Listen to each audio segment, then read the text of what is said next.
In this video, we'll take a closer look at my 8-string Ranney bass and answer to some questions by the channel viewers.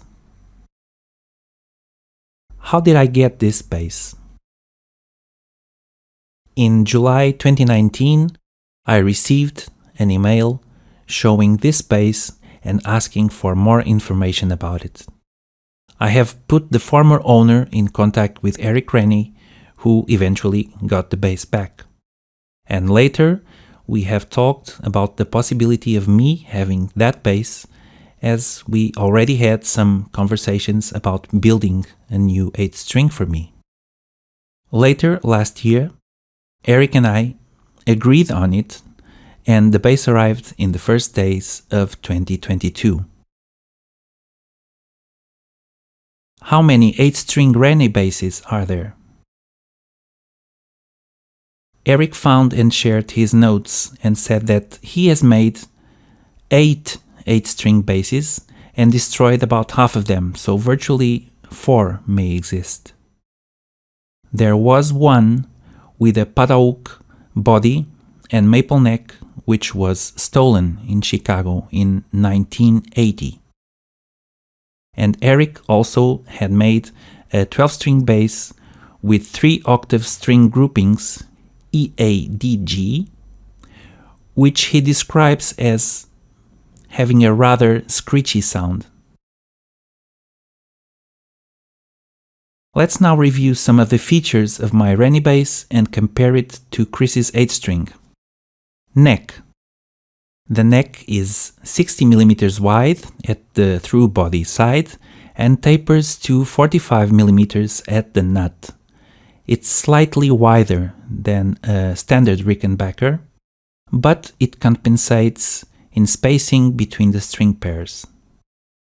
However, Eric added that the back of the neck on my Ranney bass is more comfortable, whereas Chris's bass was too rectangular. As I have explained on my video of the 8-string series, Eric had then mimicked the somewhat rectangular shape of the back of the neck of the Rickenbacker. The neck is made of maple with 5 stripes which were handcrafted by Eric Ranney. Those are 2 mm of padauk, 2.5 mm of maple, 2 mm of purple heart in the center, and then symmetrically 2.5 mm of maple and another 2 mm of padauk. The 5 stripes are for aesthetic reasons, but also make a stiffer neck than a single piece of wood of the same size. The fretboard radius is 12 inches, which is 30 centimeters, just like Chris's bass. And the wood is Macassar ebony. Originally, the fretboard was made without fret marker inlays. The scale length is 86 centimeters, about 4 millimeters shorter than a standard Fender, which is 34 inches.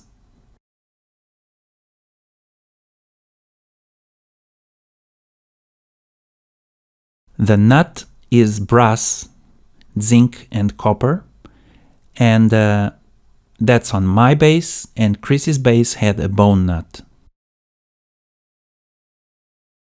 Body. The body is padauk, maple in the inside layers, and walnut on the front and the back. The same dimensions as Chris's bass. The semicircle was cut out from the bottom to put the strap button there. This would allow to shift the center of gravity. For better balance, Eric stretched the upper horn as close as the 12th fret as much as he could without making it look disproportional. Weight. There is the same amount of maple in the body of my bass, but Cocobolo in Chris's bass is 53% denser than the walnut in my bass and 34% denser than Padauk. On the other hand, Purple Heart on Chris's bass is 51% denser than Maple. Those are of course approximate figures, but it's probable that Chris's bass should be then about 50% heavier than mine. Headstock. The headstock is the same ice cream shape with walnut burl top and a carved Ranney logo. Tuning machines.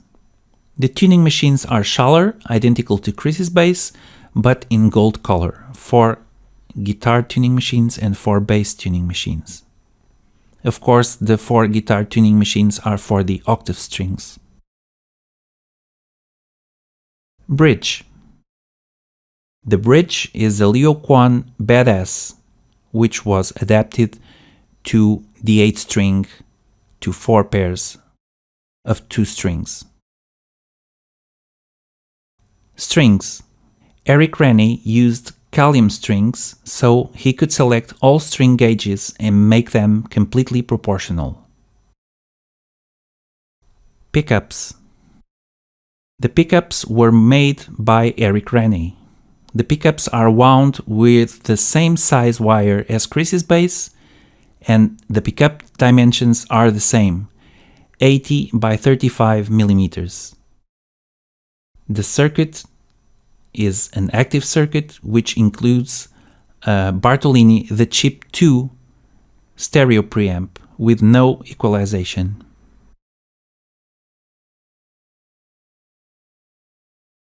Wiring.